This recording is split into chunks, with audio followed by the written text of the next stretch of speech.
पाहुणे म्हणून जे आपल्याला लाभलेले आहेत ते अभिजित घोरपडे यांची ओळख करून देण्याची जबाबदारी माझ्यावर आहे. सरांचे आणि माझे तसे व्यावसायिक संबंध बरेच वर्षापासून आहेत. आम्ही बरेच वर्ष एकमेकांना ओळखतो.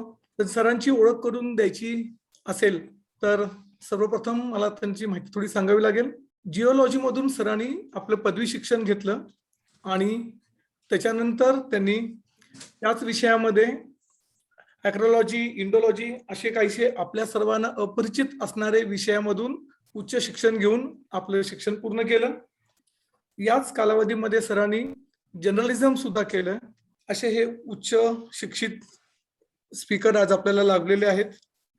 सरांची तशी खरी ओळख म्हटली तर पर्यावरणा आधारित असं एक भवताल नावाचं मॅगझिन आहे, त्याचे ते संपादक आहेत.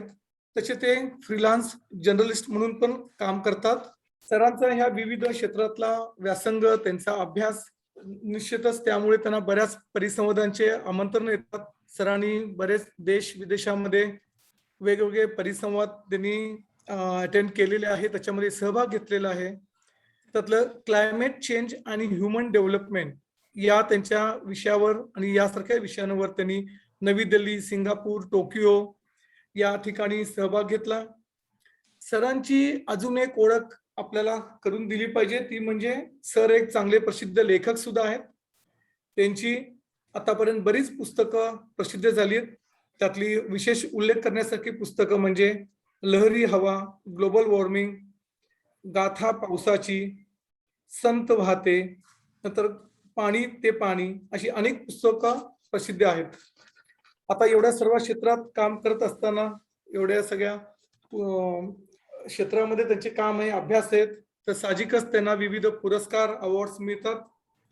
त्यातले काही अवॉर्ड्स इथे उल्लेख करून सांगणं गरजेचं वाटतं. ते म्हणजे जर्नलिझम मधील मानाचा समजला जाणारा रामनाथ गोएंका पुरस्कार सरांना 2010 साली मिळाला. त्यांनी लिहिलेली जी पुस्तकं आहेत, संत वाहते आणि ग्लोबल वॉर्मिंग, या पुस्तकांना महाराष्ट्र सरकारचा विशेष पुरस्कारांनी सन्मानित केलं गेलं. तसंच साहित्य क्षेत्रामध्ये सर्वात वैशिष्ट्यपूर्ण असा एक पुरस्कार आहे, PN जोशी विज्ञान श्रेष्ठ पुरस्कार. या पुरस्काराचे पण ते मानकरी आहेत. याशिवाय राज्य पातळीवर त्यांना अनेक विविध पुरस्कार मिळालेच आहेत.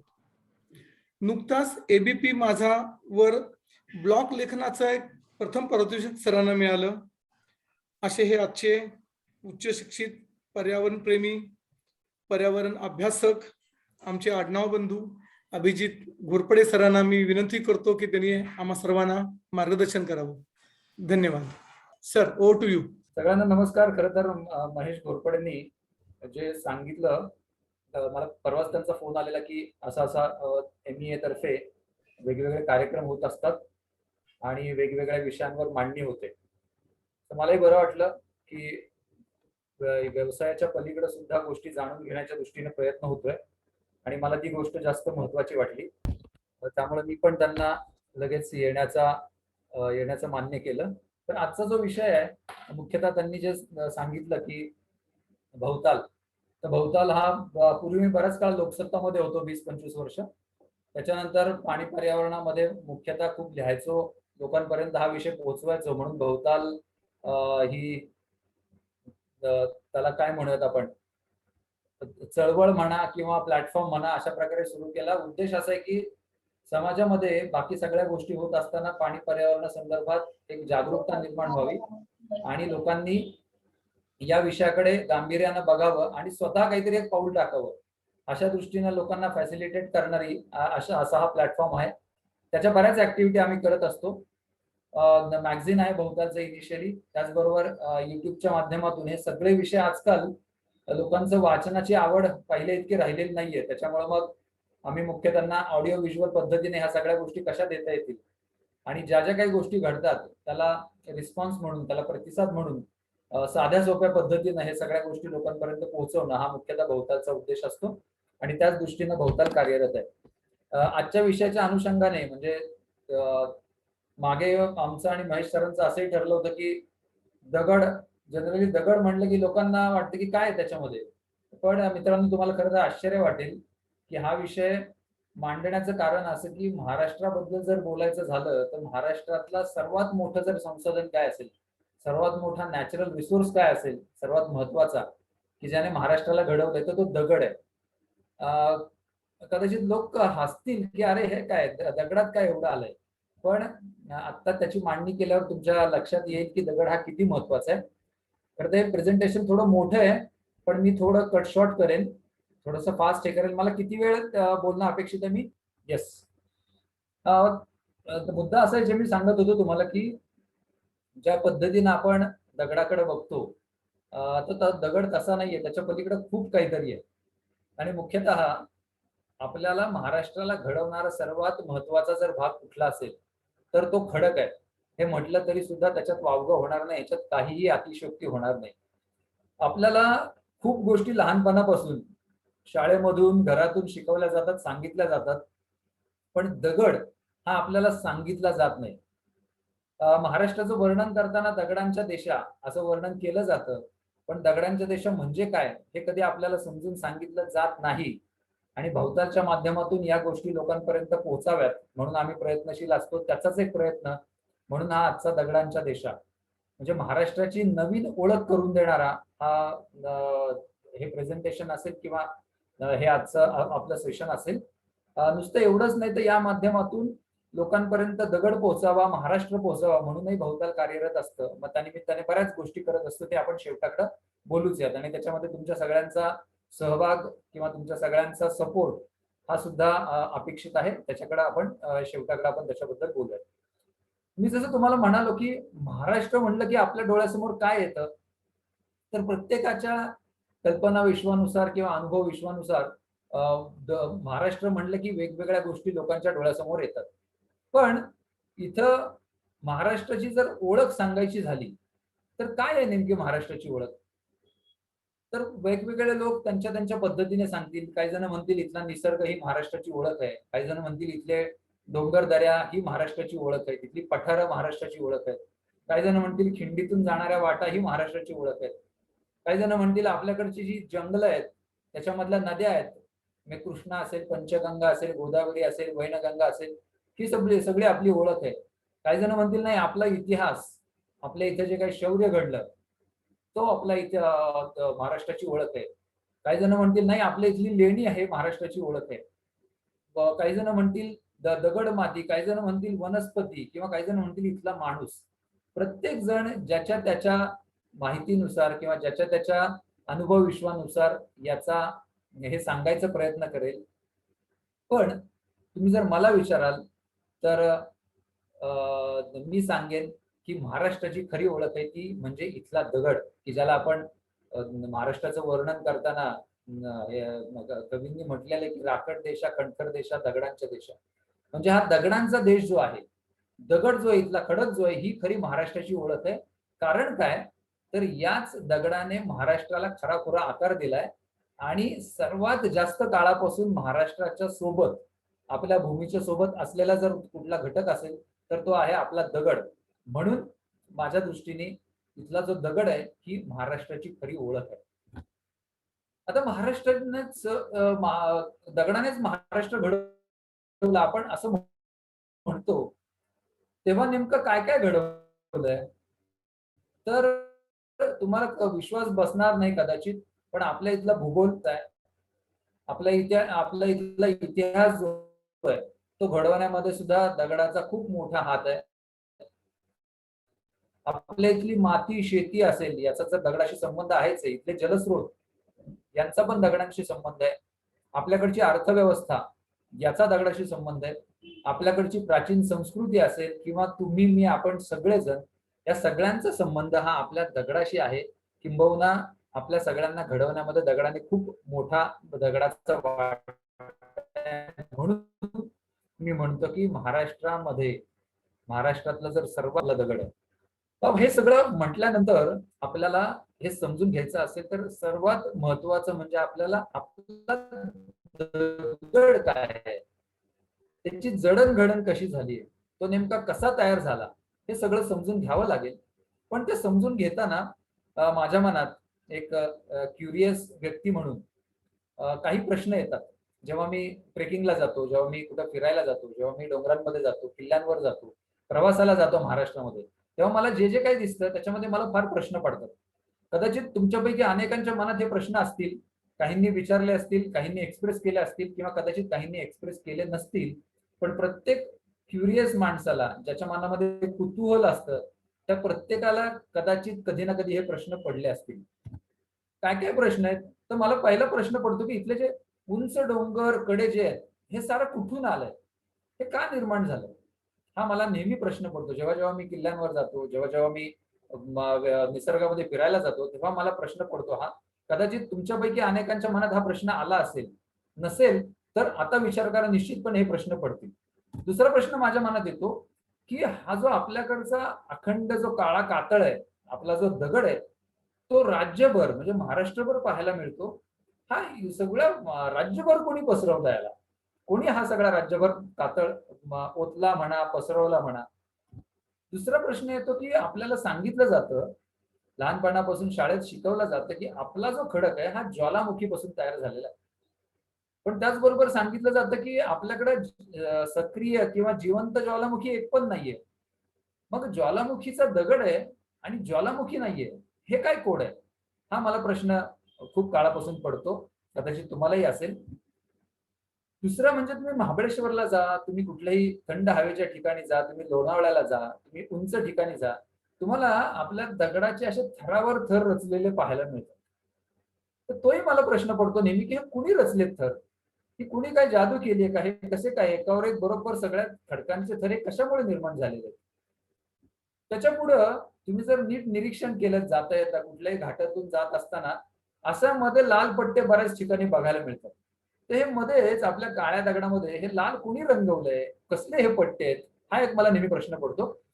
आणि बाय द वे, जे लोक जिवंत असतात, त्यांना प्रश्न पडतात, त्यांना प्रश्न पडायला पाहिजे.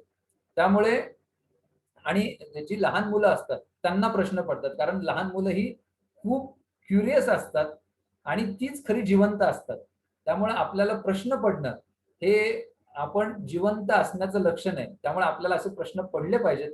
पडत नसतील, तर आपण पुन्हा या सगळ्या गोष्टींकडे पाहूयात आणि हे प्रश्न आपल्यालाही पडतील असं बघूयात. पुढचा प्रश्न मला पडतो, की ही काळी माती जी आहे, ही कशी काय तयार झाली? ही कुठून आली आहे? कुठून कुठून ती मायग्रेट झाली का? कुठून उडून आली आहे का? का इथंच तयार झाली? काय नेमका हा चमत्कार आहे?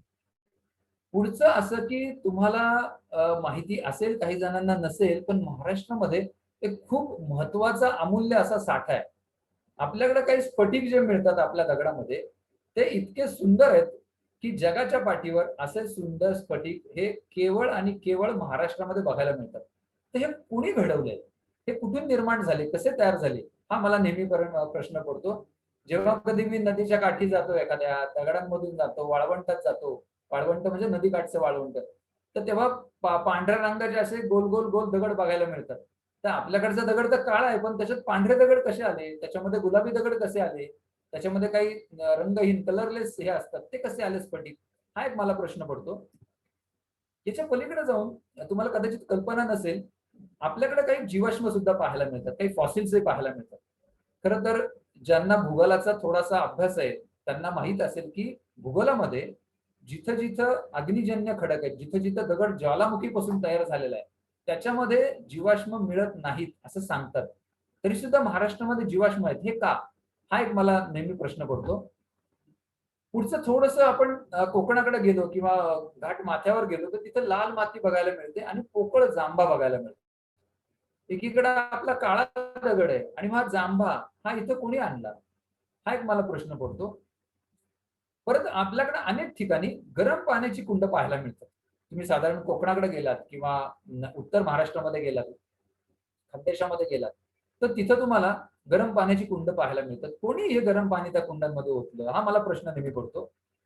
ह्या सगळ्या प्रश्नांची उत्तरं ही समजून घ्यायची असतील, तर आपल्याला आपल्या पृथ्वीच्या आतमध्ये थोडंसं बघावं लागेल. खरं तर बघा, आपण आपल्या दगडावर राहत असतो, इतकी वर्ष राहत असतो, पण त्याचा त्याच्यामध्ये काय-काय आहे हे आपण डोळे उघडून कधी बघतो का? तर मला वाटतं फार थोडे जण डोळे उघडून ह्या सगळ्या गोष्टींचं निरीक्षण करतात आणि ते जर निरीक्षण केलं नाही, तर मला वाटतं आपल्याला आपण कुठल्या कुठल्या अशा वैशिष्ट्यपूर्ण भूमीवर राहतोय, हे आपल्याला कधीही समजणार नाही. म्हणून आपल्याला हा दगड लक्षात घेतला पाहिजे, समजून घेतला पाहिजे. म्हणून आपण हा समजून घेताना या सगळ्या गोष्टींचा जो संबंध आहे, या सगळ्या गोष्टींचा संबंध हा आपल्या दगडाच्या अंतरंगाशी आणि पृथ्वीच्या आतमध्ये, पृथ्वीच्या इंटेरियर मध्ये जे जे काही आहे त्याच्याशी. त्यामुळे आपण थोडंसं पृथ्वीचं इंटेरियर समजून घेऊ, म्हणजे आपल्याला आपला दगड नेमका काय हे लक्षात येईल. पृथ्वीचे 3 थर आहेत, आपण वाचलेलं असतं भूगोलामध्ये, पण यातली गंमत आपल्याला माहिती नसते. 3 थर आहेत, एक सर्वात आतला आहे, मग मधला आहे आणि मग वरचा आहे. पण हा थर जे आहेत, हे थर आहेत, याच्यातला जो मधला थर आहे, त्याच्यावर आपला जो वरचा सगळा जो हे पृथ्वीचं जे आपण कवच म्हणतो किंवा आपले जे मोठमोठे भूखंड आहेत, ते सगळे भूखंड तरंगत असतात. याची आपल्याला फारशी कल्पना नसते. त्याच्यावर ते तरंगतात म्हणजे नेमकं काय होतं, त्याच्याबद्दल आपण समजून घेऊयात, की तुम्हाला या नकाशामध्ये दिसतंय बघा, की आपले जे जे काही पृथ्वीचं जे कवच आहे, हे एकसंध नाहीये, म्हणजे हे सलग नाहीये. त्याच्यामध्ये वेगवेगळे तुकडे आहेत. मग तुम्ही जे वेगवेगळे मोठे भूखंड बघता, म्हणजे आपला एशियाचा भूखंड असेल किंवा नॉर्थ अमेरिका असेल कॉन्टिनेंट, साऊथ अमेरिका कॉन्टिनेंट आहे, अंटार्क्टिकाचा एक कॉन्टिनेंट आहे, आफ्रिकेचा एक कॉन्टिनेंट आहे. असे हे सगळे कॉन्टिनेंट हे वेगवेगळे आहेत. ह्यांचे तुकडे आहेत आणि ते खालच्या भागावर तरंगत आहेत. आणि ते तरंगत असल्यामुळे ह्या सगळ्या गोष्टी घडतात. कशा त्या आपण पुढे बघूयात. तुम्हाला कदाचित एखादी गोष्ट ही फॅक्ट माहित असेल, की पृथ्वीचा जो नकाशा आहे, हा सतत बदलत असतो. म्हणजे कधी काळी Bharat, Australia, Antarctica, south America हे सगळं एकत्र होतं. हे सगळे भूखंड एकमेकाला चिकटलेले होते. कारण काय? तर खाली जसं मी तुम्हाला सांगितलं, की आतल्या मध्यावरणावर हे सगळं पृथ्वीचं कवच हे फिरत असतं, तरंगत असतं आणि ते अतिशय संथ वेगाने फिरत असतं. त्यामुळे हे जे सगळे कॉन्टिनेंट्स आहेत, हे जे सगळे तुकडे आहेत पृथ्वीच्या कवचाचे, हे हळू अतिशय संथ वेगाने पण फिरत असतात, एकमेकांपासून दूर जातात, एकमेकांच्या जवळ येतात. आणि म्हणूनच पृथ्वीचा नकाशा हा कधीही एकसारखा राहत नाही. इथे तुम्हाला उदाहरण दिलेलं आहे. पहिला जो सर्वात वरचा डावीकडचा नकाशा आहे, तो आहे साधारण 22.5 कोटी वर्षांपूर्वीचा. तिथं तो पॅन्जिया म्हणून तो सगळा भूखंड होता. त्याच्यामध्ये तुम्हाला लक्षात येईल, की तिथं भारत आहे, तिथं ऑस्ट्रेलिया आहे, तिथं अमेरिका आहे, साऊथ अमेरिका आहे, तिथं अंटार्क्टिका आहे, इव्हन नॉर्थ अमेरिका सुद्धा आहे. पृथ्वीवरचे सगळे जे भूखंड आहेत, ते तिथे एकत्र होते आणि ही जी मूव्हमेंट चालू असते, त्याच्यामुळे हे सगळे भूखंड एकमेकांपासून दूर येतात, जवळ येतात, असं होत असताना साधारण 20 कोटी वर्षांपूर्वी याच्यामध्ये 2 प्रमुख भाग झाले. एक ज्याला लॉरेशिया म्हणतात उत्तरेकडचा आणि एक दक्षिणेकडचा ज्याला गोंडवाना लँड म्हणतात असा. आणि त्याच्यानंतरची आजचा जो जगाचा नकाशा आहे, हा आजचा आहे. हा उद्या असा राहणार आहे का? तर उद्या हा असा राहणार नाही. आणखीन काही कोटी वर्षानंतर तो बदललेला असेल. सांगायचा मुद्दा असा, की सतत या भूखंडांची हालचाल होत असते. हे जे पृथ्वीचं कवच आहे, हे त्याच्या मधल्या आवरणावर आपल्या कवचाच्या खाली जे काही मॅग्मा आहे, लाव्हारस आहे, त्याच्यावर हे सगळं तरंगत असतं आणि ते फिरत असतं. आणि त्याचा संबंध आपल्या दगडाच्या निर्मितीशी आहे, म्हणून ही आपण पार्श्वभूमी समजून घेतली. आता आपला दगड आहे तो लाव्हारसापासून तयार झालेला आहे, ज्वालामुखीपासून तयार झालेला आहे. त्याच्यामुळे मग लाव्हारस का तयार होतो आणि त्याचे उद्रेक का होतात हे आपल्याला समजून घेतलं पाहिजे. 2 गोष्टी याला प्रामुख्यानं कारणीभूत असतात. एक तर मी तुम्हाला जे म्हणालो, की हे सगळे भूखंड हे हलत असतात. आता विचार करा, की खाली लाव्हारस आहे, त्याच्यावर आपलं कवच ब हे जे आहे, हे जे सगळे खंड आहेत हे फिरतायत. एखाद्या ठिकाणी 2 भूखंड एकमेकांपासून दूर झाले, तर खालच्या लाव्हारसाचं काय होणार? तर तो वर येणार. ज्वालामुखीची निर्मिती होण्यासाठी ते एक कारण असतं. आणि दुसरं, या मध्यावरणामध्ये ज्याला मॅन्टल असं म्हणतात, त्या मॅन्टलमध्ये आपल्या भूकवचाच्या खाली काही अशी केंद्र आहेत, काही असे सेंटर्स आहेत, की ज्याला हॉटस्पॉट्स किंवा प्ल्यूम्स म्हणतात. तिथं खूप मोठ्या प्रमाणात अस्वस्थता असते, खूप मोठ्या प्रमाणात लाव्हारस हा धगधगता असतो आणि तो बाहेर येण्यासाठी सतत प्रयत्नशील असतो. आणि समजा त्याला वरचं जे काही वरचं भूकवच आहे, ते थोडंसं कमकुवत मिळालं तर काय होईल? खालचा सगळा तो लाव्हारस बाहेर येईल आणि तिथं ज्वालामुखीचे उद्रेक होतील. या 2 कारणांमुळे मुख्यतः ज्वालामुखीचे उद्रेक होतात. त्याला खरं तर जिओलॉजीच्या अंगाने बघितलं तर खूप गुंतागुंतीची कारणं आहेत, पण त्याच्यात आपण जायला नको. पण मुख्यतः आतमध्ये असलेला लाव्हारस आणि आपल्या भूखंडांची वर होणारी हालचाल याच्याशी संबंधित ज्वालामुखीची निर्मिती होते. आता भारताचा जो आपला भारताचा सुद्धा एक तुकडा आहे भूकवचामध्ये. जसं वेगवेगळं मी तुम्हाला म्हणलं की साऊथ अमेरिकन प्लेट आहे, नॉर्थ अमेरिकन प्लेट आहे, अंटार्क्टिकाची प्लेट आहे, संपूर्ण पॅसिफिक ओशन, संपूर्ण प्रशांत महासागर याची एक स्वतंत्र प्लेट आहे, याचा एक तुकडा आहे. हे सगळे तुकडे एकमेकांना जोडलेले आहेत आणि खाली त्याच्या लावारसाचा थर आहे म्हणजे मध्यावरण आहे.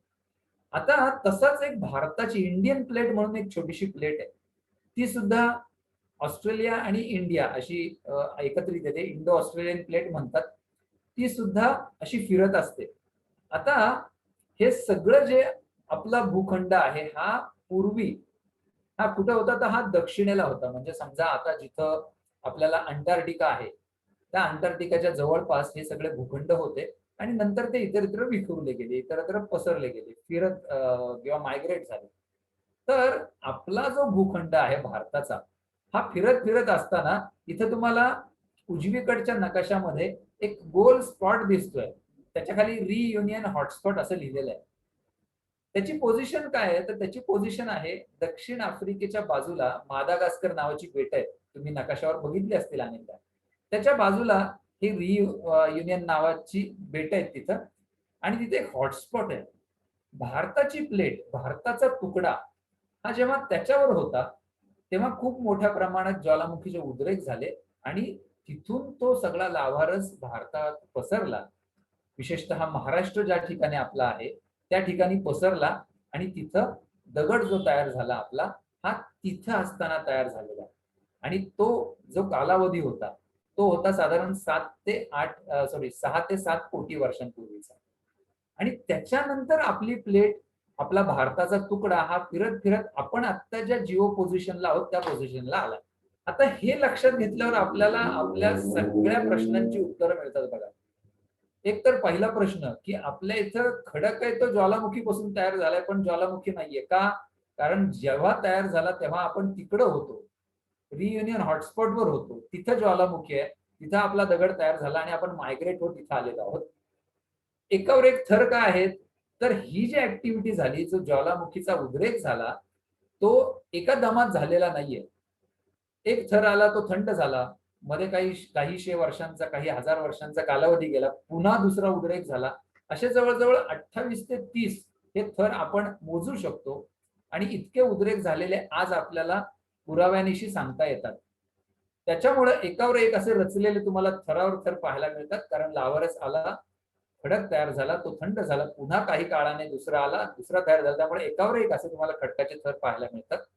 याचा विस्तार जो आहे तो जवळजवळ 5.5 लाख चौरस किलोमीटरचा आहे. अर्थात जवळजवळ गेली 6-7 कोटी वर्ष ऊन, वारा, पाऊस याचा परिणाम होऊन हे सगळं आपला खडक झिजतोय. तरी सुद्धा आत्ताचा जो विस्तार आहे तो जवळजवळ 5.25 ते 5.5 लाख चौरस किलोमीटर इतका आहे. आपल्याकडचे जे पर्वत आहेत आणि हिमालयाचा जो पर्वत रांग आहे याच्यामध्ये एक महत्वाचा फरक आहे. तो म्हणजे हिमालयाची जी पर्वत रांग आहे ती मुळातच तो पर्वत वर निर्माण झालाय, म्हणजे वर ती जमीन आली म्हणून तो तयार झालाय. पण आपल्याकडचे जे डोंगर आहेत ते कसे तयार झालेत तर जो भाग म्हणजे आपले सगळीकडे जी पठारं होती त्याच्यामधला जो भाग निघून गेला त्याच्या दऱ्या झाल्या आणि उरलेले भाग हे आपल्याला डोंगर म्हणून पाहायला मिळतात. असा वर काहीतरी डोंगर उचलून आलाय असं आपल्याकडे घडलेलं नाही. ते हिमालयात घडतं आणि आपल्या इथं अशा प्रकारे झीज झाल्यामुळं उरलेले जे भाग आहेत ते आपल्याला सह्याद्रीच्या पर्वतरांगांच्या रूपाने पाहायला मिळतात. तर आपल्याकडे खूप मोठ्या प्रमाणात झीज होते, भेगांचा आहे. मी थोडस महत्वाच्या गोष्टींकडे हे करतो म्हणजे आपल्याला 1 तासाभरात संपवता येईल. स्फटिकांबद्दल आपण आवर्जून बोलूया कारण महाराष्ट्राची ही खरी ओळख आहे. महाराष्ट्रामध्ये अतिशय सुंदर स्फटिक पाहायला मिळतात. आपला कडचा जो लावारस म्हणजे आता निर्मितीबद्दल आपण बोललो, जेव्हा लावारस बाहेर आला आणि तो सगळीकडे पसरला, तो पसरल्यानंतर काय झालं, लावारस म्हणजे काय असं नसतं तिथं की आपला जो काळा पाषाण आहे ज्याला जिओलॉजिकल परिभाषेमध्ये बेसॉल्ट म्हणतात. पृथ्वीच्या आतमध्ये मध्य आवरणामध्ये किंवा जिथे ज्वालामुखीची केंद्र आहेत तिथं फक्त काय बेसॉल्टच मटेरियल असणार आहे असं नाही, तिथं मिक्सचर सगळं असतं. त्यामुळे वेगवेगळी खनिजे असतात ती एकत्र बाहेर पडतात. पण प्रत्येक खनिजाचा सॉलिडिफाय होण्याचा, कूलिंगचा जे टेम्परेचर आहे हे वेगवेगळं असतं. म्हणजे एखादा जे मिनरल असेल ते कधी सॉलिडिफाय होतं, तर त्याचं एक टेम्परेचर ऑफ सॉलिडिफिकेशन असतं, तेव्हा ते सॉलिडिफाय होतं. ते तुमच्या याच्यामधून म्हणजे द्रव रूपातून ते घन रूपात येतं. आपला जो बेसॉल्ट आहे, बेसॉल्टचं हे जे टेम्परेचर आहे ते सॉलिडिफाय होण्याचं हे टेम्परेचर साधारण 1000 डिग्री सेल्सिअसच्या आसपास आहे. 900 ते 1000 डिग्री सेल्सिअस, 800 ते 1000 डिग्री सेल्सिअस. आता बघा की ही सगळी मिनरल्स, वेगवेगळी मटेरियल ही त्या आतल्या ज्वालामुखीच्या त्या केंद्रामध्ये ते सगळं बाहेर आलेलं आहे. आता काय होणार, हा जो लाव्हा रस आहे हा कूल होत असताना जी हायर डिग्री टेम्परेचरला हायर टेम्परेचरला सॉलिडिफाय होतात ती आधी सॉलिडिफाय झाली. पण अजूनही काही जी मिनरल्स आहेत ही तुम्हाला द्रव रूपात आहेत, ही अजूनही लिक्विड स्टेटमध्ये आहेत. मग काय होणार, ती जिथे जिथे जागा मिळेल तिथे तिथे जाऊन बसणार. जेव्हा जेव्हा द्रव रूपातून घन रूपात हे सगळं येत असतं तेव्हा ते कॉन्ट्रॅक्ट होत असतं. कुठलीही गोष्ट द्रव रूपातून घन रूपात येते तेव्हा ती आकुंचन पावते. मग आपला दगड बेसॉल्ट जेव्हा असा या रूपात आला, घन रूपात आला, स्थायी रूपात आला किंवा सॉलिडिफाय झाला तेव्हा त्याच्यामध्ये क्रॅक्स निर्माण झाले, त्याच्यामध्ये काही पोकळ्या निर्माण झाल्या. पोकळ्या निर्माण व्हायचं अजून एक कारण म्हणजे लावारस जो असतो त्याच्यामध्ये फक्त लिक्विड स्टेट मधल्या गोष्टी नसतात, त्याच्यामध्ये गॅसेस पण असतात मोठ्या प्रमाणावर, त्याच्यामध्ये पाण्याची वाफ मोठ्या प्रमाणावर असते. हे गॅसेस एस्केप होतात, ते एस्केप होतात किंवा आतमध्ये ट्रॅप होतात. ते ट्रॅप झाले की काय होणार, आतमध्ये मग पोकळ्या तयार होणार. अशा प्रकारे आपल्या दगडामध्ये बेसॉल्ट सॉलिडिफाय झाला पण त्याच्यामध्ये क्रॅक्स झाले, त्याच्यामध्ये पोकळ्या तयार झाल्या. आता जे इतर मटेरियल आहे की जे लोअर डिग्रीला लोअर टेम्परेचरला सॉलिडिफाय होतं त्यांचं काय होणार, ते या सगळ्या पोकळ्यांमध्ये जाऊन बसलं आणि ते खूप स्लो कूल झालं ते. कारण वरचा दगड तो हवेच्या संपर्कात आला, तो फास्ट कुलिंग झाला. पण आतमध्ये पोकळी आहे, दगडाच्या आतमध्ये पोकळी आहे, त्याच्यामध्ये काही मटेरियल आहे. तर ते मटेरियल कसं कूल होणार आहे, अतिशय स्लो, कारण त्याला वरच्या हवेशी संपर्क नाही आणि दगड हा उष्णता त्याच्यातून पास होत नाही. म्हणून मग आतमधले जे जे काही मटेरियल आहे ते मटेरियल स्लो कुलिंग झालं आणि जेव्हा जेव्हा स्लो कुलिंग होतं तेव्हा ते मिनरल्स त्यांचे क्रिस्टल तयार होतात. अतिशय मोठ्या आकाराचे त्याचं मूळ रूप ते क्रिस्टल घेतात. फास्ट कुलिंग झालं तर तसं रूप त्यांना मिळत नाही.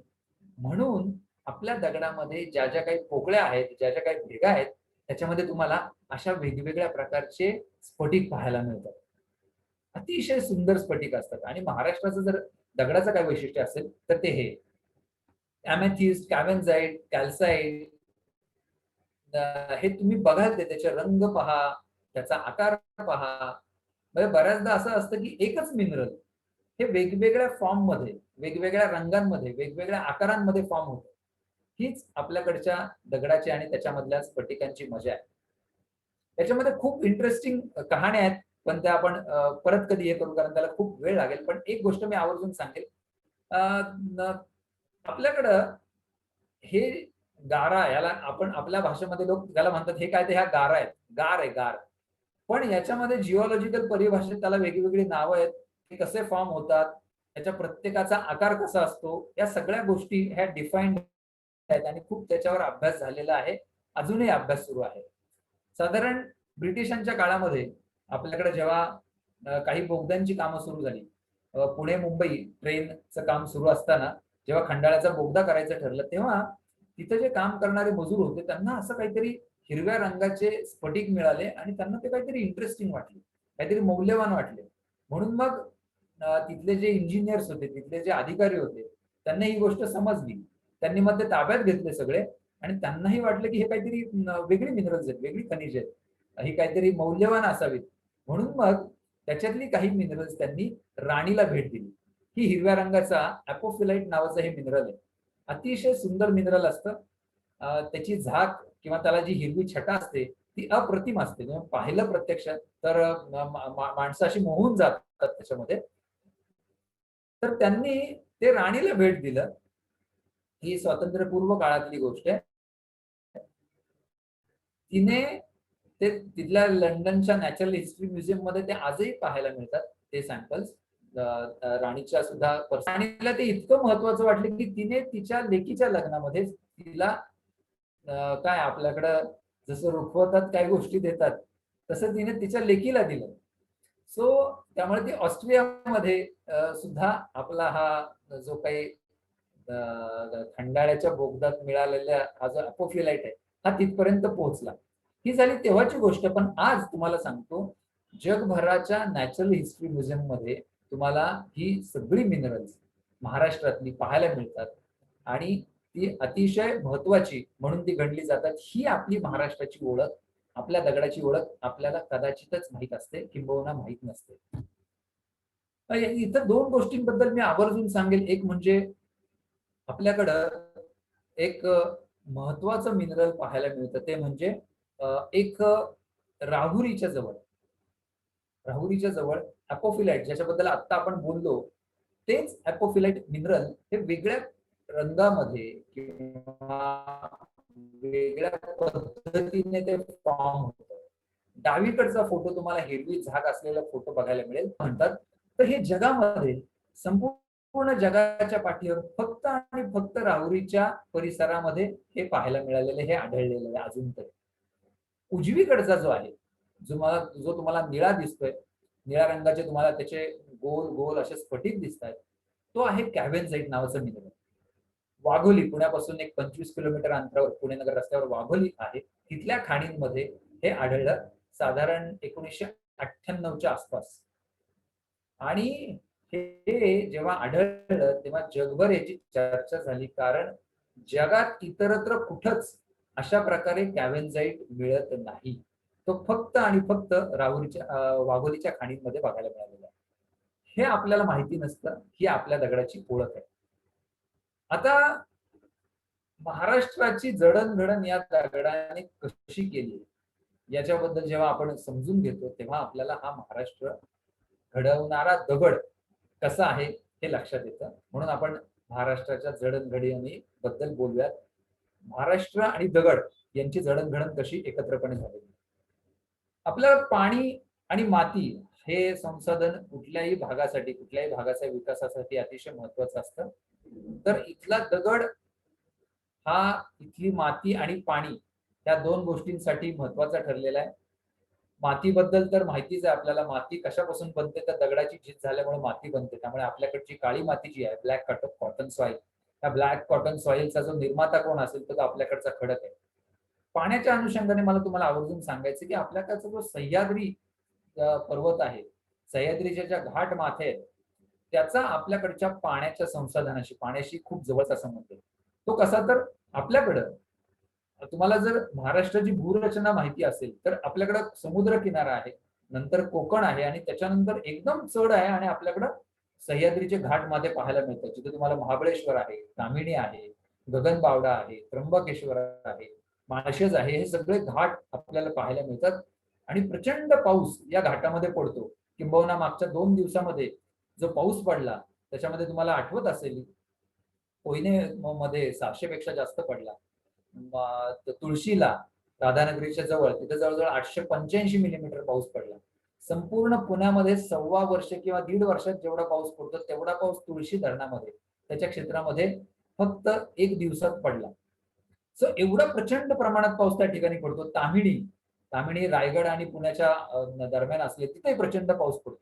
हे का पाऊस पडतो? कारण कोकणातून जे आपले मान्सूनचे वारे येतात ते सह्याद्रीच्या पर्वताला धडकतात आणि ते वरच्या दिशेने जातात, कारण त्यांना दुसरा मार्गच नसतो.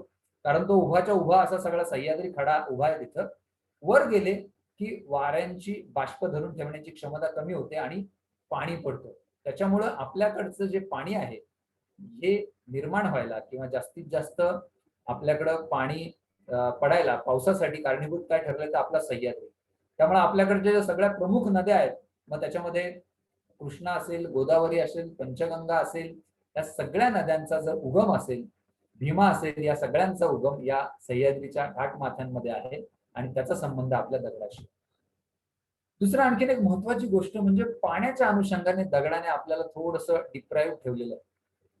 म्हणजे लोक विचारतात की आपल्याकडं महाराष्ट्राचा विचार केला तर संपूर्ण भारतामध्ये आपल्याकडे धरणांची संख्या जास्त आहे. का बरं धरणांची संख्या जास्त आहे? याची अनेक कारण आहेत. त्याच्यातलं एक महत्वाचं कारण म्हणजे आपल्या खडकामध्ये पाणी साठवण्याची क्षमता कमी आहे. म्हणजे तुम्हाला नेमकेपणाने सांगायचं झालं तर आपल्या दगडामध्ये दगडाचं जे व्हॉल्यूम आहे त्याच्या फक्त 1 ते 3% एवढंच पाणी साठण्याची क्षमता आहे, एवढंच पाणी त्याच्यामध्ये साठू शकतं. जास्तीत जास्त 2.5 ते 3% त्याच्या पलीकडं आपल्याकडे पाणी साठवण्याची क्षमता आपल्या खडकामध्ये नाहीये.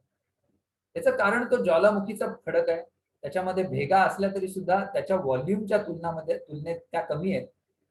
याची तुलना जेव्हा तुम्ही उत्तर भारताशी करता, म्हणजे गंगा असेल, यमुना असेल, ही जी सगळी गाळाची मैदान आहेत तिथली फ्लड प्लेन्स आहेत, त्याच्यामध्ये किती पाणी मुरतं त्या दगडामध्ये किंवा त्या जमिनीमध्ये, तर त्या तिथलं जे व्हॉल्यूम आहे त्याच्या जवळ-जवळ 25 ते 30% पाणी तिथं मुरू शकतं. तिथं मावू शकतं आणि आपल्याकडे किती आहे? 2.5 ते 3% हे जास्तीत जास्त. हा विचार केला की आपल्याला लक्षात येतं मुळात जिथं भूजल साठवण्याची क्षमताच कमी आहे, तिथं तुम्हाला जमिनीवर पाणी साठवल्याशिवाय दुसरा पर्याय नाही. म्हणून आपल्याकडे धरणं जास्त असण्यामागचं ते सुद्धा एक कारण आहे. बघा, दगडाचा संबंध हा आपल्या जलसंपदेशी, आपल्याकडच्या धरणांशी, आपल्याकडच्या मातीशी, आपल्याकडच्या पावसाशी असतो, हे याच्यापूर्वी आपण डोळे उघडे ठेवून कधी बघितलेलं नसतं. म्हणून दगडाला नीट निरीक्षण करायचं आणि समजून घ्यायचा, त्याचाच हा एक प्रयत्न. आपला इथला इतिहास सुद्धा दगडाने घडवलाय. म्हणजे आपल्याकडच्या इतिहासाचं, महाराष्ट्रातल्या इतिहासाचं, मराठ्यांच्या इतिहासाचं सर्वात महत्वाची बाब, सर्वात महत्वाचं वैशिष्ट्य काय? तर इथला गनिमी कावा. कारण स्वाभाविक आहे, आपल्याकडे रिसोर्सेस कमी होते, पैसा पुरेसा नव्हता, मनुष्यबळ तितकंसं नव्हतं, साधनं तितकी नव्हती. तर मग काय करायचं? तर मग गोरिला वॉरफेअर शिवाय तुम्हाला पर्याय नाही. त्यामुळे मग कमी संसाधनांमध्ये जर तुम्हाला जास्त त्याचा इम्पॅक्ट करायचा असेल, तर तुम्हाला गनिमी कावा हाच करावा लागतो. गनिमी कावा इथे का घडला? त्याचा संबंध सुद्धा दगडांशी आहे. इतकंच नाही तर आपल्याकडे डोंगरी किल्ले जास्त आहेत. इतर कुठल्याही भूभागापेक्षा, भारताच्या इतर कुठल्याही प्रदेशापेक्षा डोंगरी किल्ले आपल्याकडे जास्त आहेत. का बरं? याचं कारण सुद्धा आपल्या इथल्या दगडाशी आहे. कसं काय? तर आपल्याकडचा दगड आपण त्याची निर्मिती समजून घेताना बघितलं की हे एकावर एक थर आहेत. म्हणजे काय, हा बऱ्यापैकी फ्लॅट असा आहे, हॉरिझॉन्टल असा पसरलेला दगड आहे आणि त्याची वर्षानुवर्षे झीज होतीये. इथे तुम्हाला साताऱ्याच्या अजिंक्यताऱ्याचा फोटो दाखवलेला आहे. हे आयडियल उदाहरण आहे बघा. कडेचा भाग जो आहे तो सगळा झिजून निघून गेलाय. त्यामुळे पठार आहे, त्याला उतार आहे आणि कुठल्याही किल्ल्यासाठी, किल्ल्यावर जर आपल्याला वस्ती करायची असेल, किल्ला जर लढवायचा असेल, तर काही महत्वाच्या गोष्टी असतात. त्या म्हणजे माणसांना राहण्यासाठी पठार पाहिजे, फ्लॅट ग्राउंड पाहिजे, ते आपल्या दगडामध्ये मिळतं. दुसरं म्हणजे संरक्षण पाहिजे, नैसर्गिक संरक्षण. कारण राजस्थानमध्ये गेलात तर तुम्हाला तिथं भले मोठे किल्ले बांधलेले बघायला मिळतात. पण त्याच्यावर प्रचंड पैसा खर्च करावा लागतो. मुद्दाम बांधावे लागतात. मुद्दाम संरक्षणाची व्यवस्था करावी लागते. पण आपल्याकडं नैसर्गिकरित्या हे सगळं झिजून गेलंय. त्याच्यामुळे फ्लॅट तुमची पठार आहेत, प्लॅटूज आहेत आणि त्याला एजेस आहेत. त्याच्यामुळे संरक्षण सुद्धा तुम्हाला मिळालेलं आहे. थोडीशी तटबंदी करून घेतली कमी पैशात, तुम्हाला तुमचा किल्ला हा भक्कम संरक्षित करता येतो. आणि तिसरी गोष्ट, किल्ल्यांवर पाणी आहे. सो या परिस्थितीमुळे आपल्याकडं जो इतिहास घडला, आपल्याकडे जे डोंगरी किल्ले आहेत, जे मुख्यतः अनेक भागामध्ये मला राजस्थान सारख्या ठिकाणी हे मैदानी किल्ले जास्त बघायला मिळतात. पण आपल्याकडे डोंगरी किल्ले आहेत, कारण तशी परिस्थिती आपल्या दगडाने आपल्याला निर्माण करून दिलेली आहे. त्यामुळे विस्तृत पठार, पाण्याची उपलब्धता आणि शत्रूपासून नैसर्गिक संरक्षण. मग आणखी किल्ले इतरत्र किंवा इतर दुसरी व्यवस्था करण्याचं कारण काय? म्हणून आपल्याकडे हे किल्ले. आपल्याकडं खूप मोठ्या प्रमाणामध्ये गनिमी कावा असण्याचं कारण सुद्धा ह्या मोठमोठ्या खिंडी आहेत, मोठमोठे घडी आहेत. तिथे लपून छपून हे गोष्टी करता येतात. याच्या अनुषंगाने जो पश्चिम घाट आहे, कोकणाकडचा जो भाग आहे, तिथे खूप मोठ्या प्रमाणात जंगलं आहेत. सो त्या सगळ्या टोपोग्राफीचा, त्या सगळ्या नॅचरल रिसोर्सेसचा उपयोग चांगल्या प्रकारे केल्यामुळे आपल्याकडे गनिमी कावा हा होऊ शकला. समजा जर हा दगडच इथं नसता, सह्याद्री जर असा नसता, तर कदाचित आपल्याकडे गनिमी कावा घडला सुद्धा नसता आणि इतिहास काहीतरी वेगळा असता. आपल्याकडच्या लेणी, महाराष्ट्रामध्ये भारतातल्या जवळजवळ 80% लेणी किंवा त्याच्यापेक्षाही जास्त लेणींची संख्या ही महाराष्ट्रात आहे. का बरं महाराष्ट्रात आहे? त्याच्यामध्ये बौद्ध लेणी आहेत, जैन लेणी आहेत, हिंदू लेणी आहेत, सर्व धर्मियांच्या लेणी आहेत. इथंच का घडल्या? हे सगळे धर्म इथे निर्माण झाले का? हे सगळे धर्मांचे जे संस्थापक होते ते इथं होते का? तर असं काही नाहीये.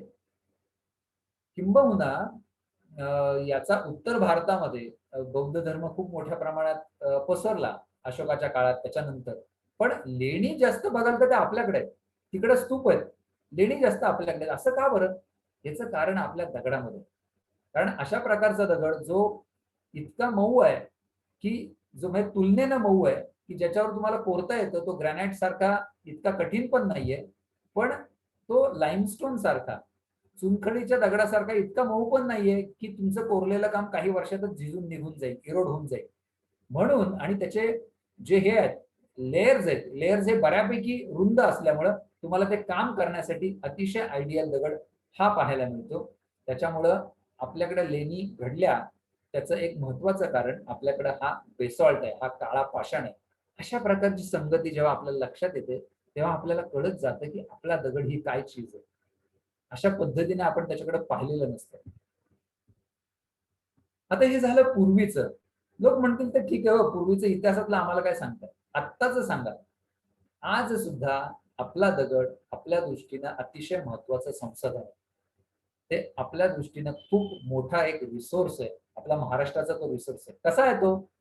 तर सर्वात महत्वाचं, की थोडंसं आपण याच्या अनुषंगाने बोलूयात. आपल्याकडं सर्वात जास्त जी जलविद्युत निर्माण होतं महाराष्ट्रामध्ये, ते आपल्या घाट माथ्यांवर जी धरणं आहेत, तिथं निर्माण होतं. आता आपल्याकडेच ते निर्माण व्हायचं कारण काय इतक्या मोठ्या प्रमाणात? तर त्याच्या मागचं कारण म्हणजे मी मगाशी जसं तुम्हाला सांगितलं, की आपल्या सह्याद्रीची रचना. आपल्या महाराष्ट्रामध्ये कोकण आणि त्याच्यानंतर जवळ-जवळ 900 मीटर वर येतो आपण, की मग घाटमाथ्या आहेत. हा जेव्हा तुम्हाला नॅचरल टोपोग्राफी अशी मिळते, तेव्हा तुम्हाला वीज निर्मितीसाठी अतिशय कमी खर्चामध्ये वीज निर्मिती तुम्ही करू शकता. हायड्रो इलेक्ट्रिसिटी निर्माण करू शकता. कारण काय, तर तुम्हाला उंचावरनं वेगानं पाणी सोडायचंय आणि ते सोडलं की टर्बाईन फिरणार आहेत आणि मग तुम्हाला वीज निर्मिती तुमची होणार आहे. आणि याच्यासाठी नॅचरली जर तुम्हाला 900 मीटरचा जर हेड मिळत असेल, तर मग त्याच्यासारखं दुसरं संसाधन दुसरं कुठलं नाही. त्यामुळे आपल्याकडची वीज निर्मिती हे जलविद्युत आहे, याचा संबंध आपल्या या सह्याद्रीच्या रचनेशी आहे. आणि आज आपल्याकडं कोयना असेल, घाटघर असेल किंवा काही प्रमाणात मुळशीच्या परिसरातलं मुळशी धरणावरचं जे भिरा आहे, इथं जी आपल्याला जलविद्युत निर्माण होतं, ते महाराष्ट्राला खूप महत्वाची वीज हे पुरवतं. आपल्याकडे जी खनिज संपदा आहे, ज्याच्याबद्दल आपण बोललो, पहिला एक भाग सुटला तो म्हणजे हा जो आपला दगड आहे, मुळात आपल्याला एक बांधकामाचा दगड, बांधकामाचा उत्तम दगड म्हणून सुद्धा बेसॉल्ट आपल्या दृष्टीने महत्वाचा आहे. कारण काय, तर बांधकामाचा दगड कसा आहे तो? बांधकामाचा दगड म्हणजे महाराष्ट्रामध्ये तुम्ही आधी किल्ल्यांचं आपण उदाहरण बघितलं, लेण्यांचं उदाहरण बघितलं. आज सुद्धा बांधकामासाठी दुसरं काय वापरलं जातं? तर बेसॉल्टच वापरला जातो. अनेक ऐतिहासिक इमारती, अनेक ऐतिहासिक वास्तू या बेसॉल्ट पासून बनलेल्या आहेत आणि आज सुद्धा एक बिल्डिंग स्टोन म्हणून आपल्याला तो एक महत्वाचा रिसोर्स म्हणून मिळतो. त्याच्या पलीकडे जाऊन एक महत्वाची गोष्ट ही कदाचित अनेकांना माहीत नसेल, म्हणजे याचा आपल्या पर्यावरणाशी सुद्धा खूप जवळचा संबंध आहे. असा अभ्यास झालेला आहे, की बेसॉल्ट जो आहे, बेसॉल्ट हा आपल्या ग्लोबल वॉर्मिंगच्या काळामध्ये, क्लायमेट चेंजच्या काळामध्ये आपल्यासाठी एक खूप महत्वाचा रिसोर्स ठरू शकतो. तो कसा, तर आपल्याकडं जी क्लायमेट चेंजची समस्या आहे, ती कशामुळे आहे, तर कार्बन डायऑक्साईड मुख्यतः आणि त्याच्यासारखे इतर कार्बन गॅसेस जे आहेत, यांचं खूप मोठ्या प्रमाणात इमिशन होतं, खूप मोठ्या प्रमाणात उत्सर्जन होतं. मग आपण गाड्या, वाहनं चालवतो, आपण औष्णिक वीज केंद्र चालवतो, कारखाने असतात किंवा जंगलं जी आहेत ती जाळली जातात. या सगळ्यामुळं काय होतं, तर आपल्याकडचा जो कार्बन डायऑक्साईड आहे, जो झाडांमध्ये साठलेला आहे, जो आपल्या पेट्रोल डिझेलमध्ये, खनिज तेलांमध्ये साठलेला आहे, तो वेगवेगळ्या खनिजांमध्ये साठलेला तो बाहेर पडत असतो आणि त्याचं प्रमाण वाढलं की आपल्याकडचं ग्लोबल वॉर्मिंग हे आणखीन जास्त प्रमाणात होतं. मग याचा बेसॉल्टशी संबंध काय? हे कमी करायचं असेल तर बेसॉल्ट आपल्याला उपयोगी ठरू शकतो. हे कसं काय? तर असा अभ्यास झालेला आहे की बेसॉल्ट जेव्हा त्याची झीज होते, त्याची झीज होताना तो काय करतो? तो झीज होताना तो हवेमधला जो कार्बन डायऑक्साईड तो शोषून घेतो आणि त्याला फिक्स करतो. त्याचा दुसऱ्या एका कुठल्यातरी कंपाऊंड मध्ये त्याला तो फिक्स करतो आणि तो जमिनीमध्ये त्याला अडकवून ठेवतो. म्हणजे तुमच्या हवेतला कार्बन डायऑक्साईड कमी झाला. आपल्याकडं याची बेसॉल्टची झीज होताना हे नैसर्गिकरित्या होतं.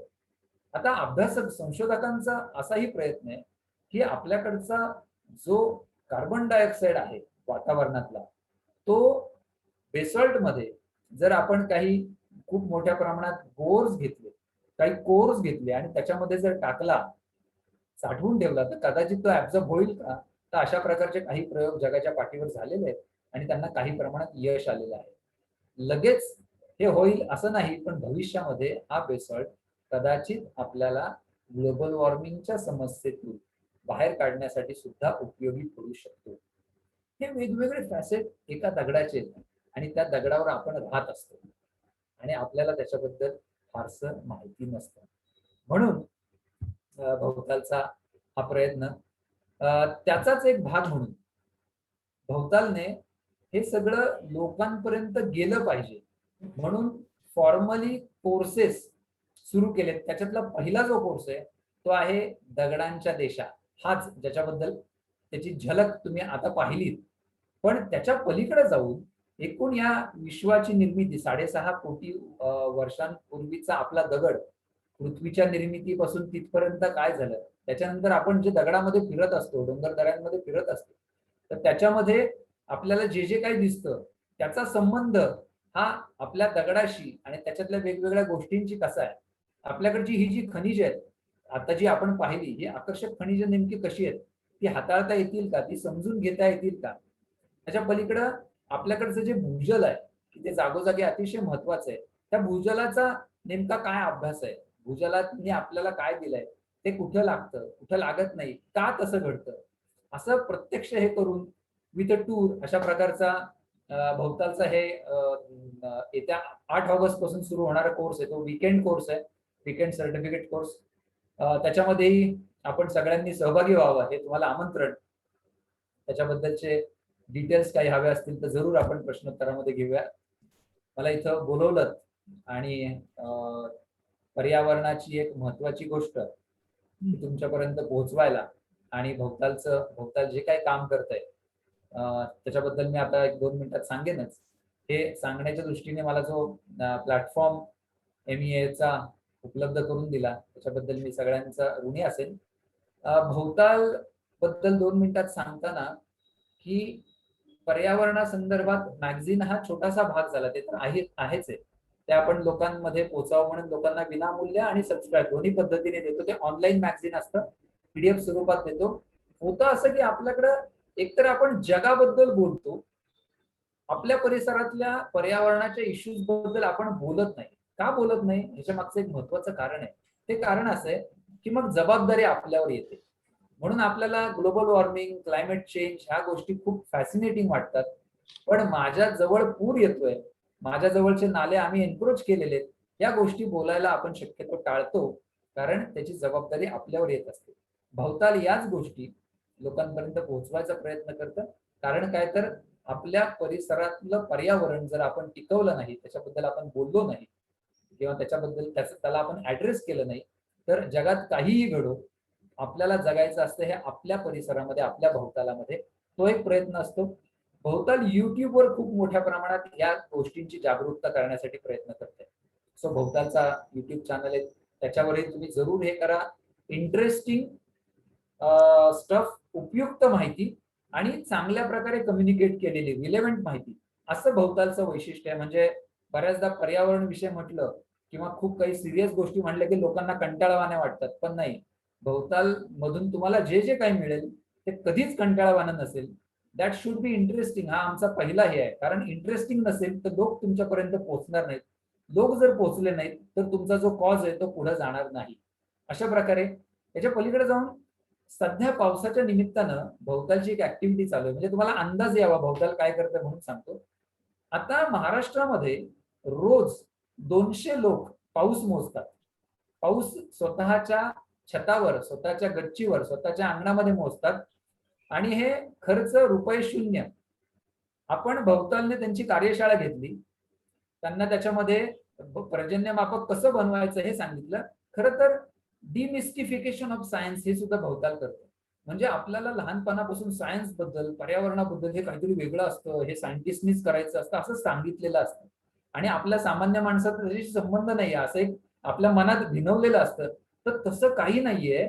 खरं तर या सगळ्या गोष्टी आपण करू शकतो, हा एक लोकांना कॉन्फिडन्स द्यायला पाहिजे, त्याच्यात मजा असते. तर ते सगळं पर्जन्यमापक लोकांनी स्वतः बनवले.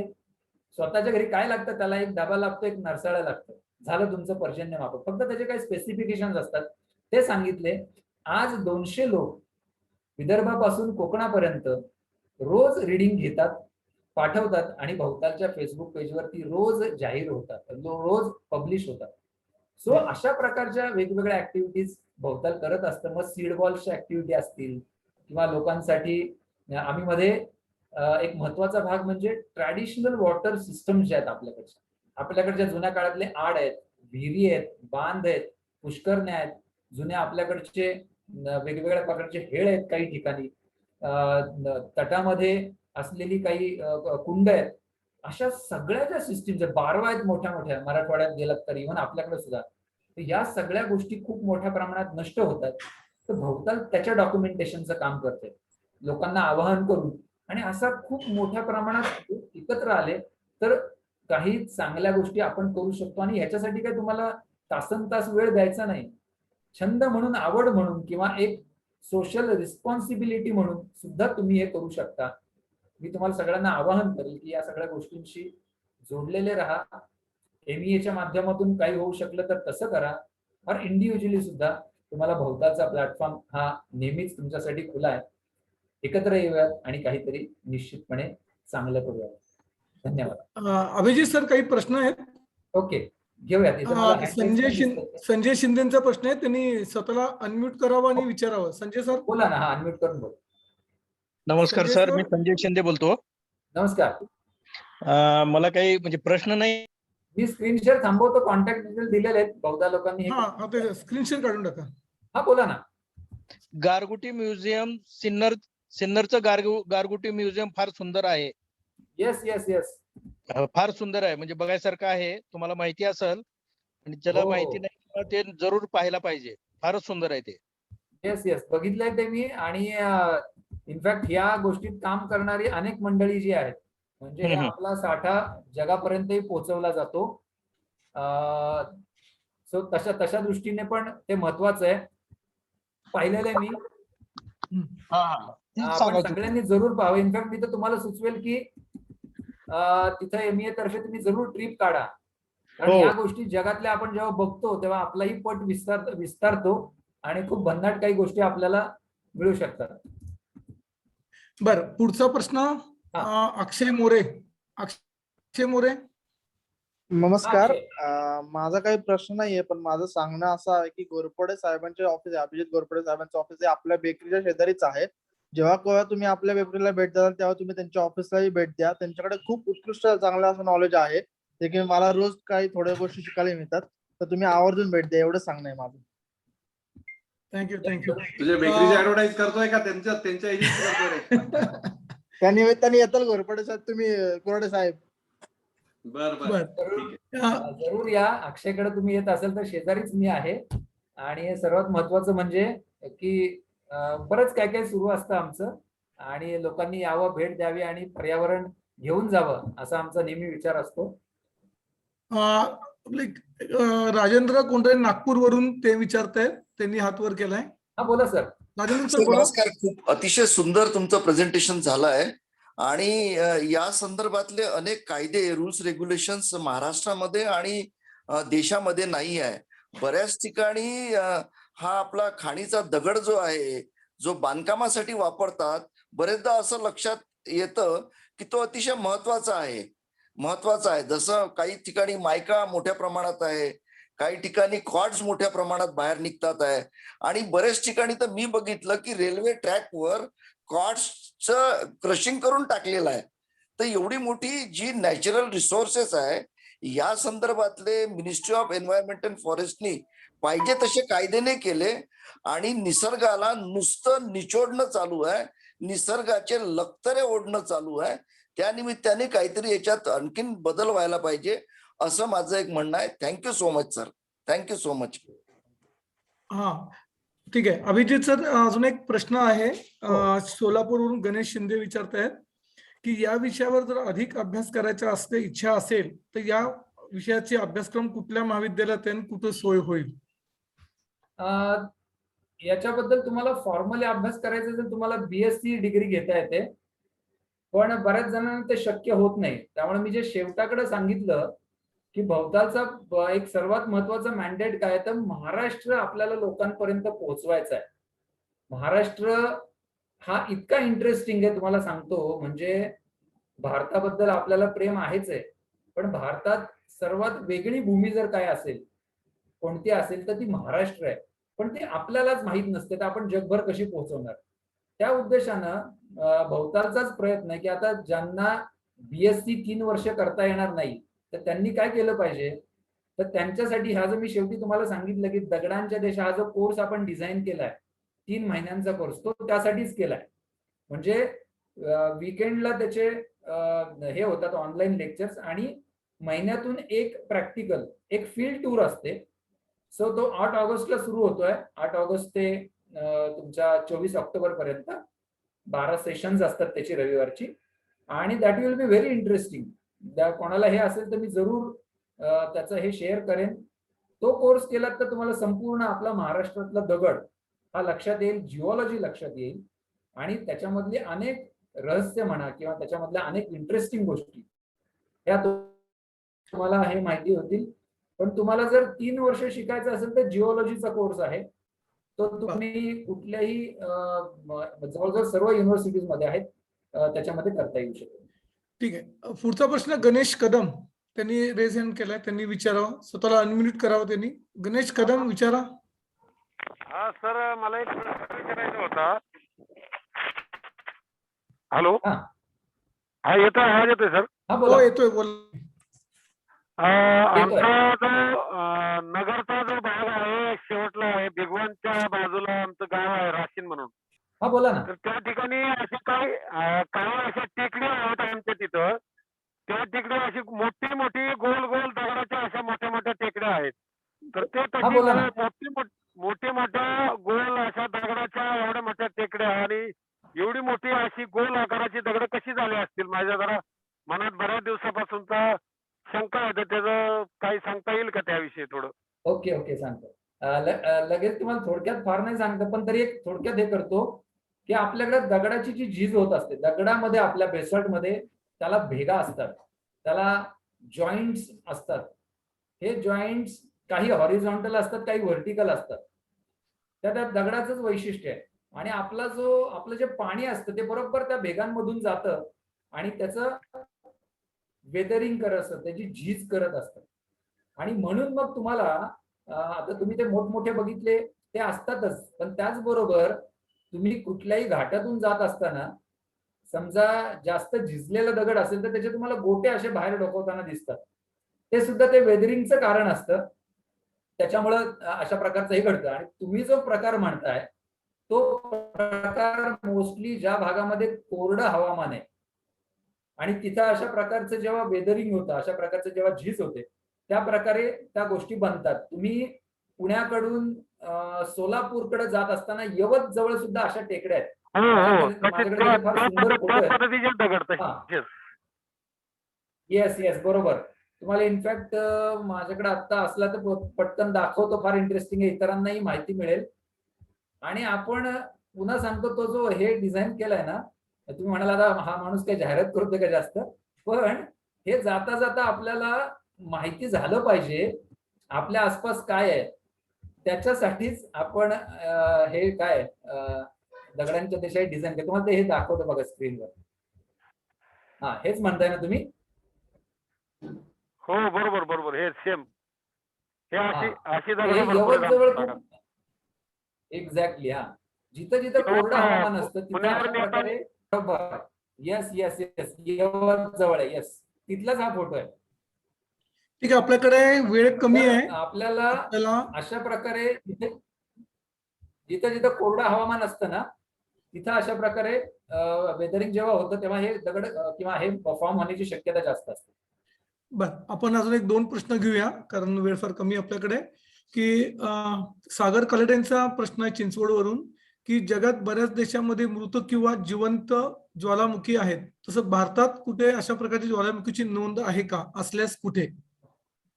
भारतामध्ये आपल्या मुख्य भूमीत म्हणजे मेनलँड मध्ये असं नाहीये, जिवंत ज्वालामुखी नाहीये, पण आपल्याला अंदमान निकोबार बेटांवर बॅरन आयलंड म्हणून आहेत बेट, तिथे एक जिवंत ज्वालामुखी आहे, तो सक्रिय आहे.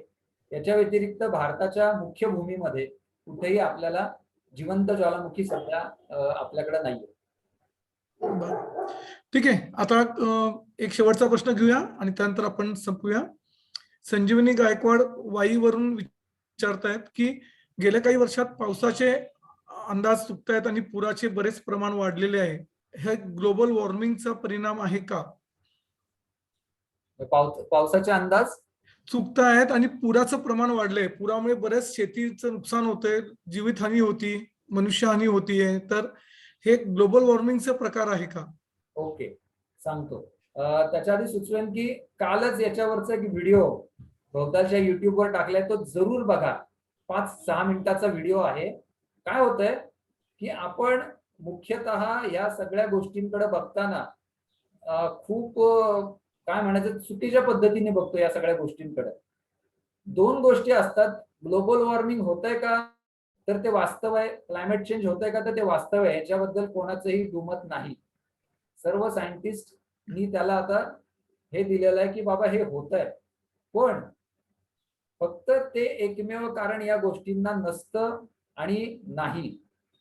त्याच्याबरोबर आपण जर पुराच्या अनुषंगाने बघितलं तर जास्त पाऊस पडताना, जास्त पाऊस पडल्यावर नदी जी वाहते ती नदी वाहते आणि त्याच्यानंतर आपल्याला ज्या काही प्रकारे आपण पात्रामध्ये अतिक्रमण केलेली असतात, आपण ज्या प्रकारे ओढे नाले बुजवलेले असतात, त्याचा सुद्धा तो परिणाम असतो. आपण नदीच्या फ्लड प्लेन मध्ये जेव्हा बांधकाम करतो तेव्हा आपल्याला लक्षात येतं किंवा त्याच्यानंतर जेव्हा तुमच्या घरामध्ये किंवा तुमच्या त्या बांधकामामध्ये पाणी येतं तेव्हा आपण भलतीकडे बोट दाखवतो.